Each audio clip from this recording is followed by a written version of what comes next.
Lana, Hmm. this feels really fitting today. Mm-hmm. Ate my steak. Who the fuck? Who ate my steak? Who the fuck is mad? Bullshit. Ate my steak. This is some bullshit. This is some bullshit. I can't believe it. I can't believe it, I can't believe it. but here we are. Hello, house guests, and welcome to the Currently Unnamed Podcast, where we put the real and the tea in reality. And you can always come to us first to quench your thirst. I'm Logan Murphy. I say something gay. Gay. I have been sipping on some beautiful, lovely pomegranate green tea for the last 30 minutes. It's really good. I'm trying to conserve my voice a little bit because breaking the fourth wall, I have to record a lot of podcasts tomorrow, and my throat already hurts. So that's a great way to start this evening. But if I was drinking it out of anything other than this beautiful flower mug that I have, I would obviously be drinking it out of my cup mug. Hello. Cup mug. So that's all. And hello. I am Lana, your resident evil diva, and I'm here to give the tea, spill the tea, and drink the tea because I love me some tea. Purr.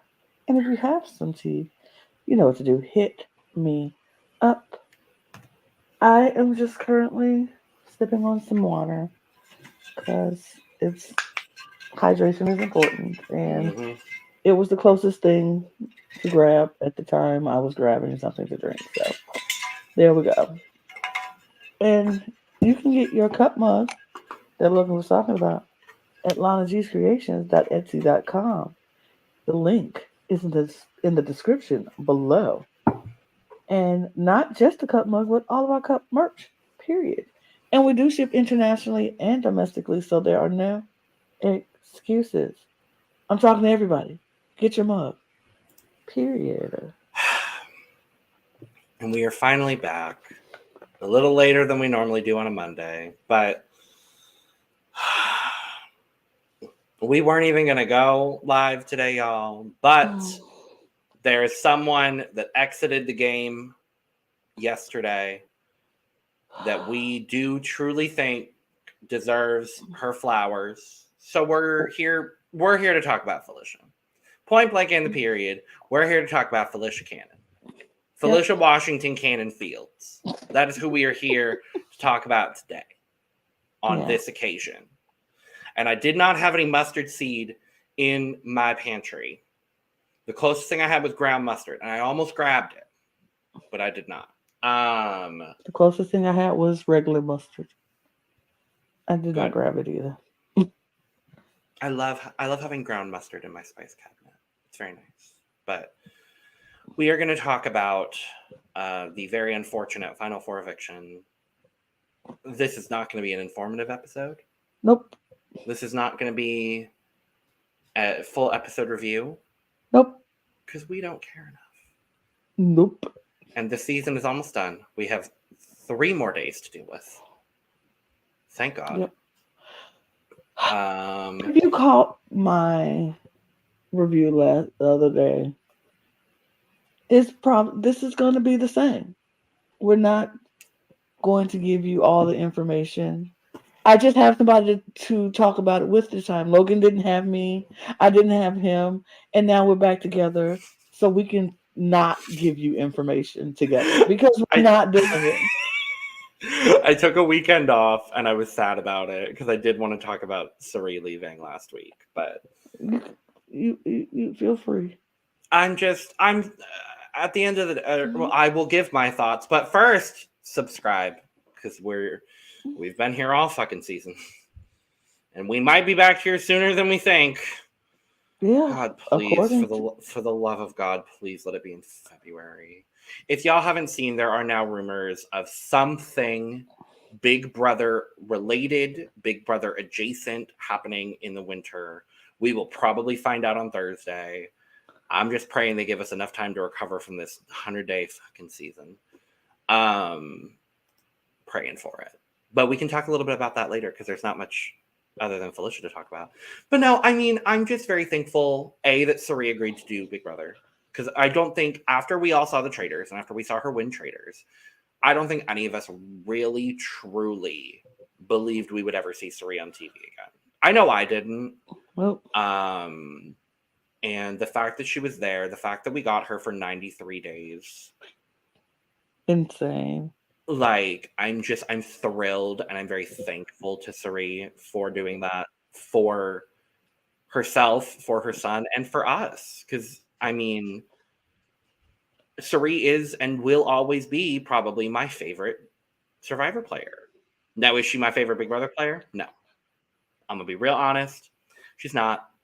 But she's my favorite Traitors player. She is my favorite Traitors player. And I'm very appreciative that she was on this season and should have made it further. But the second half of the game, as Taylor said in this episode, is all just comp wins, which we could talk about Taylor Hale, because Taylor Hale was in this episode. So good. Speaking the real truth. Facts. She gave facts.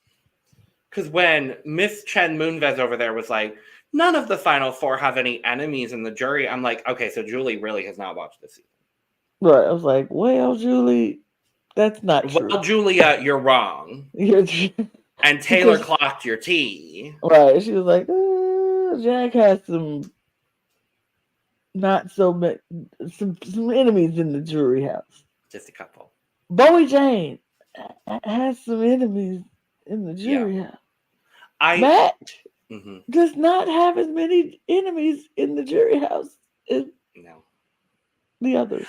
I do love, though, that Taylor went straight from filming the eviction to the RHAP live. Because that happened this week, wasn't it? But it wasn't the same day. Yeah, it was. Oh, yeah, it was. I thought it was. Oh, yeah, it was, because they watched it live. Uh-huh. But No, it was a different day. No, because they were there for Cirie. Oh, yeah, they were there for Cirie. Yeah. So she did that first. Then she went to the show. Yes. But I'm just like, Taylor content, I love it.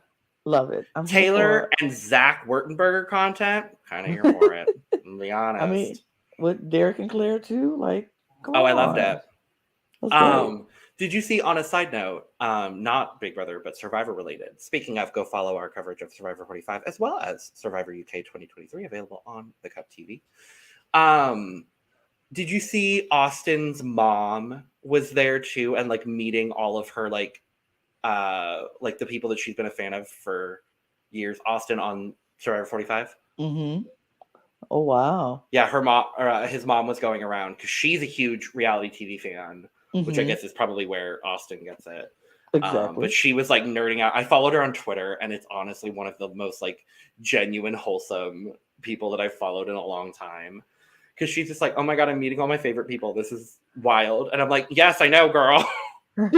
So shout out to Eva. Shout out to Eva. Shout out to you, Eva. Period. I will say something that made me go, oh, cute. And that was funny. My beloved and favorite, one of my recently favorite Survivor players and winners, Miss Marianne, going as Cirie. Her Halloween. I loved it. Freaking loved it. Did you see the family with the tiny baby? That was the baby with Jeff Probst. Oh, no, I didn't. Oh my God, it was adorable. This little chunky little baby dressed up as Jeff Probst with a fake fire.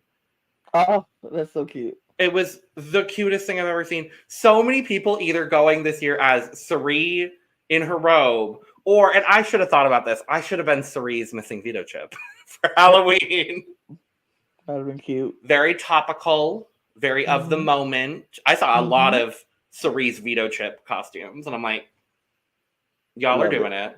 But yeah. I was very sad for Cirie leaving, but I will say I was very happy and honored that we got to actually see Cirie on like the live feeds and get to watch how she maneuvers and unedited Cirie Fields. Unedited Cirie Fields. is amazing. Did she stumble a little bit and make some mistakes? Yes. But did she? It's not about the mistakes you make, it's how you recover. And she recovered masterfully. And I enjoyed watching Sari because we got to see Sari in Survivor, but it's always edited. We got to see her on Traders, but it was edited. This Snake one in we the got grass, edited. edited, but we get to see Sari unedited, raw, in her natural, how she just does things. And it was a sight. It was a master class on social part of a social strategy game. It was so good. It was so good. And I'm like I feel like you were like we probably won't see Sari on television Ever anymore. again. But the Unless fact that we she's did, unless she's in that guest slot that Taylor was in this week on an episode of Big Brother, maybe. but it'll be good. Very, very thankful. And we do want to talk about so all the things happen, whatever. Bowie won HOH, whatever. Jag won veto, whatever. We talked about all that already. So. And up until literally the day of, we thought Jag was evicting Matt. Which was really smart. I was like, is Jag about to be smart and make a smart move? Is Jag about to make a $750,000 move? No. No, it's not. And we'll talk about it, but I hope there's a certain result that happens now. But we have lost Felicia Washington Cannon Fields. And I do want to thank production for casting Felicia in the first place because A, she's a super fan. She's one of us. B, she is one of the most dynamic casting choices they have ever made for this show. Point blank and the period. She has left her mark on this show in more ways than one. And I know there's been a lot of debate over, BB Twitter pooling our votes together for one specific person. I'm going to be honest, my AFP votes have been going to Felicia. I would love if Sari won. I would be happy with an America win. But for me, if I'm thinking about my favorite person in the house this season, hands down, without a question, it's Felicia. And I don't think she's going to get top 3 in the vote, and I don't think she's going to win AFP. But that's where I'm putting my votes because I have been so entertained by her all season through the high highs and the very, very, very, very low lows.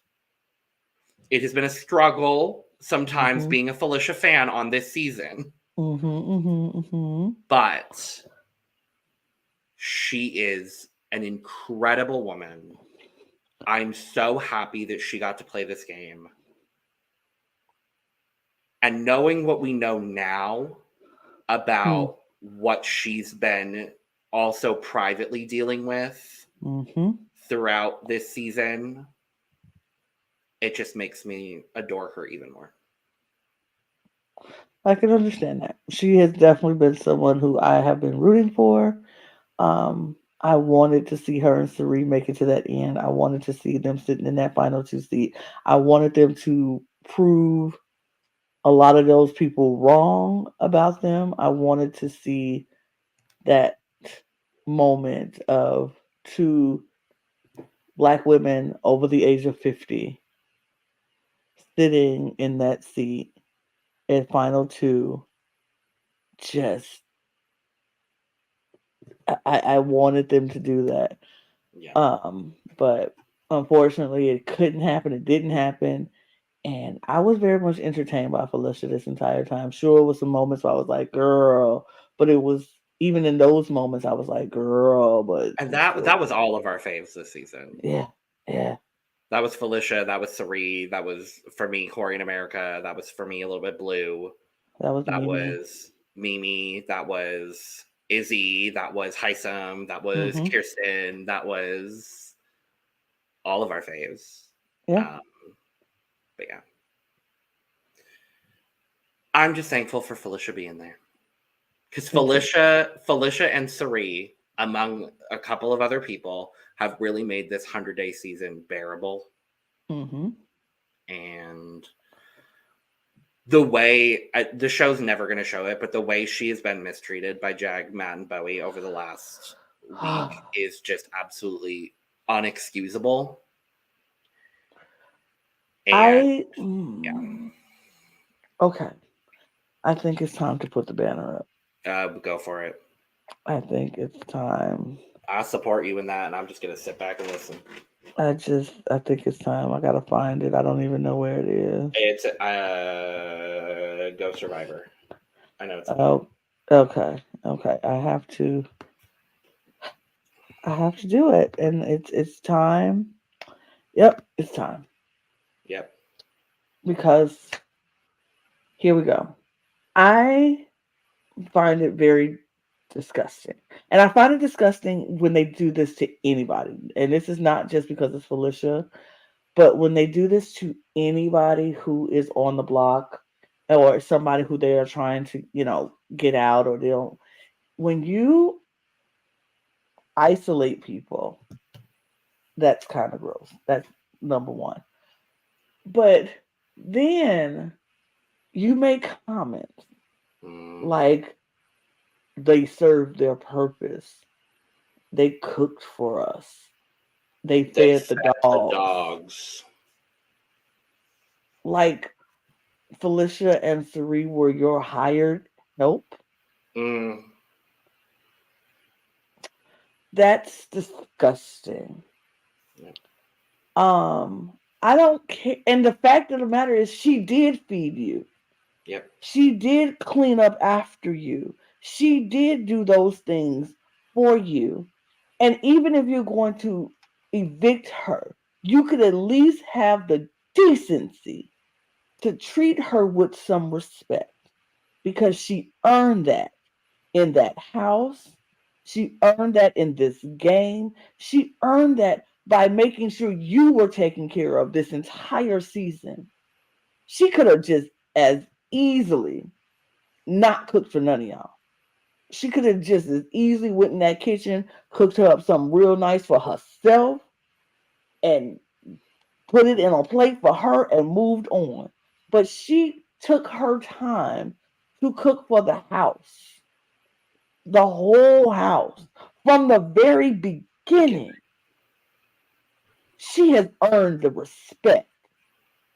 And they treated her with so much disrespect. You don't have to talk to her all day. You ain't got to be up under her 24/7. Sure, you don't have to do that. But to do the things you were scheming to do. And Bowie Jane, you should know better.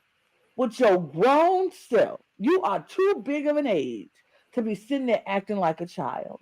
And I'm going to lock myself in this HOH room. We're going to keep this wine to ourselves. We don't need them to have anything. And I don't. You ought to be ashamed of yourself. You ought to be ashamed of yourself for acting like a entitled, pampered little princess in that house. When your grown self was sitting there, she sat there and made food special for you because you don't like certain stuff. I don't eat onions. So she made food with no onions for you. The disrespect that they treated that woman, and the fact that they didn't even show that in the edit, is disgusting. So I'm upset with the production. I'm upset with Matt. I'm upset with Jag, and I'm upset with Bowie Jane for the way you treated somebody who has been there all season. And even if it was a strategy to cook for you and to make sure nobody, she did it.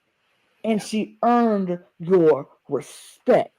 As a 63-year-old woman, she earned the respect automatically. Period. By living a life that you are still trying to get to. Yep. She has gone through so much in her life, and she has been there. And all y'all talk about, we saved her. You did. You saved her, but you made the choice to do that. So at least if you go make the choice to save somebody, give them the decency and the respect on their way out. Yeah. The fact of what they did to Sari and Felicia on these last 2 weeks, ridiculous. Ridiculous. But y'all had that woman sitting in that back room. You wouldn't even go check in on her. And then you get mad because she feels a type of way. How you expect her to feel? when y'all done kicked her to the curb like she don't even exist, and she was still bringing them food. Mm-hmm. Throughout the whole week, she was still cooking for them. Because if it was me, she is better than me. If it was me, I wouldn't have cooked nothing else for nobody else. But she earned that respect, and the fact that they didn't give it to her is disgusting. And I hope when they leave this house and they think they're going to get on here and be so loved by everybody get in their A for the disrespect. And like, you owe that woman an apology. Even if it was just game, you owe her an apology for the disrespect that you showed her when she did nothing but respect. Game stuff, you don't have to apologize for. You said what you said, you did what you did, all for the game. And she said what she said, and she did what she did, all for the game. But you owe her an apology for the disrespect, for just that, for how much she took care of you in this game. Because you will be sitting around eating that nasty, bland avocado toast, Matt, if she ain't cooked for you. Mm-hmm. And Jack Tapper said, we can cook for ourselves. Well, why didn't you? But you didn't. If you could cook for yourself, why didn't you? That's okay. I'm through. Because baby, we'll be here for another 30 minutes and they owe her an apology. Agreed. Everything you said, agreed. Piss me off. But we love you, Felicia. I'm truly happy that you got to live out your dream. And bring her back. She said she ain't coming back. But who knows? She might come back. If the money right, bring her back. If the money's right. I was going to say, I feel like she is absolutely going to be the first guest on But First God. And you know what? I might actually listen to that episode. I will listen to it. If she's on it, if Cerie's on it. Both of them. For sure. But we have our final three of the... And we know who won the first part of the HOH. Yep, we do. That's part of the live feed spoiler part. So if you don't want to get spoiled, you know what to do. Bye. We love you. Bye. But yes, first part of the HOH happened last night. Feeds came back up around, I think, 2 a.m. Big Brother time. We know that it was an endurance HOH, as it typically is. It was something involving water and cold water. It seems like something maybe similar to the first part of the final HOH from BB8. Okay. When Evil Dick was standing in the rain. Do you remember that? Maybe. Yeah. I think it's giving a little bit of that energy from what we understand. But we found out that Matt won part 1 of the final HOH, meaning that Jag and Bowie Jane will be competing in part 2, and Jag is fundamentally regretting not getting rid of Matt. Whose fault is that? Whose fault is that? Whose fault is that? You had the only vote to get him out, and you punked out. And you would have won this one hands down if it was Felicia and Bowie Jane. But whose fault is that? Whose fault is that? It's yours, Jack. Jack. It's your fault. Okay. That part. So, part 2 should be happening, I think, tomorrow? I think so. And then part 3 will obviously be live on Thursday. And that's that. Wait, well, let's talk about one little thing. The jury segments. Oh, yes. Now we can go back to jury. So, the jury segment happened.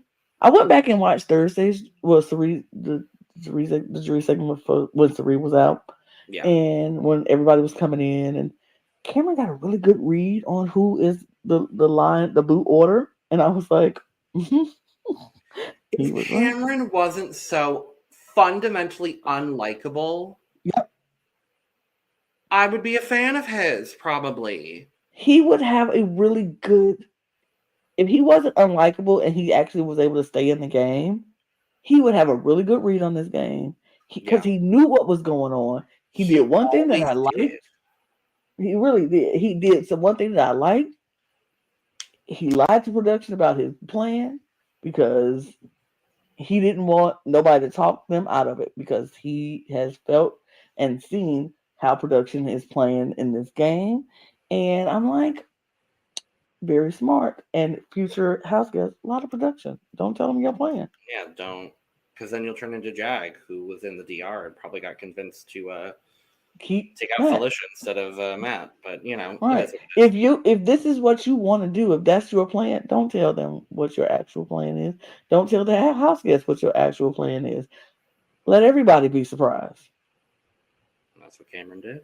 And that's what he did. And that's what I liked the most. I was like, okay. But yeah, Cameron had a really good read on this order of who was coming in the house. And I was like, ooh, he was like, Corey's going to come. And sure, Corey walked in the door. And he was like, probably going to be Blue. And here come Blue. And she was like, I didn't come alone. And he was like, it's going to be America. And here came America. I was just like, wow. Wow. He had a really good read on the game. I really wish they'd kept Cameron for another week somehow, so we could have taken out Jag. Because imagine the end game if Jag didn't beat the single season veto record, which he did. Good for him. Whatever. But that's what he says. I would congratulate him more if he didn't beat two senior citizens, the airhead and idiot. I mean, Cameron made the show fun, but I agree with that to an extent. However, he's just so fundamentally unlikable. He's just so fundamentally unlikable. Yeah, it's the unlikability factor for me. He made it interesting, but he also made it creepy and hard to watch. And it was like, I can't watch you or root for you or even tolerate you because he's just doing some weird stuff and saying some weird stuff. And I'm like, If I was a casual, I probably would have been a Cameron fan. Yes, and that's what's happening. But having watched feeds, I can't be a fan. I can't. I know things about Yellow Jackets. However, it doesn't really fit into the TV that we cover here. But I love that it's fun. Love that. If we have time in the future, maybe I'll watch it. But it just doesn't fit into what we normally cover. It's reality TV really here, but thanks for the comments. Thanks. But yeah, I mean, y'all, that's kind of it. We will be back on finale night. We'll be back finale night. He did. I'm sorry. Oh no, you're fine. Oh, we both tried to put it up at the same time. Well, yes. Yeah, I mean, we will probably see Cam on Challenge USA. I can see him on that. I can see him get his friends together and doing buddy games if they do another season of that. I could see him doing Amazing Race and actually doing pretty well. I can see him doing really well on Amazing Race. And he'll probably be likable on Amazing Race because I don't really need you to be like, super, super kumbaya-ish on Amazing Race. I want you to be, and it's you and your partner, y'all focusing. So he'll probably... If he comes out of the house and acknowledges everything he said and did in a similar way that Jared has, I'll be open-minded to Cam in the future. Let's just say that. We'll see. If the people that did shit things on this season take full accountability for the shit things that they did this season, I'm going to be open-minded moving forward. That's kind of how I am right now. But right now, fuck this final three. I love Felicia. That's about all. But thank you so much, everyone, for joining for this, whatever this was. Kumbaya-ish. I do love that. We will be back on finale night. We're going to go live shortly after the finale because we're just trying to get this over with. We're ready for the season to be over. Okay. We're ready to crown America's favorite house guest and pray to God it's probably 3. Let's pray. You know what? If it was Cameron, based on the edit of the show, it wouldn't be the most disappointing outcome. Based on the editing on the show, if it's Cameron, I understand why. Because the people who are the casuals did not get to see any other things he did in the house on feeds. Feed watchers are not going to vote for Cameron. But some of them are. Some of them are because some of them are. They don't know. But the casuals, I can see why they would like Cameron. He made it. He came back from the dead. He was back in. He was fun. He had some really good HOHs. He just, it just makes sense. Yes, we have to talk about the winter season that's looming. We talked about it. No. It's probably the winter season coming. We'll see what happens. We'll probably be here covering We'll be covering it when it happens. How about we're complaining about this show now, and we're going to be right back here. So excited for the winter season. Because we are those Big Brother fans. We complain about it, but we get sucked right back in the second the season starts. Because all seasons start great. We get good cast, and we're like, oh, I'm excited about this person. Oh, I'm excited about this person. Oh, I'm excited about this person. And then the tays go on, and then we get less excited about this person and less excited about that person until we get to the end, and we're like, I hate all of them. But literally. But yes. So we're going to be live shortly after the finale on Thursday, just to wrap up the season, get it done. And so join us. It'll be probably shortly after 10 p.m. Eastern on Thursday. And thank you all for joining. Subscribe if you haven't already. We appreciate it. Hit all the links and buttons down below except for the dislike button. Go get your merch. Link in the description below. And with all that being said, cheers. Bye. From way outside the Big Brother house, we've been the Cup. Love your fuck ass Bob. Good night, Good night, Askus.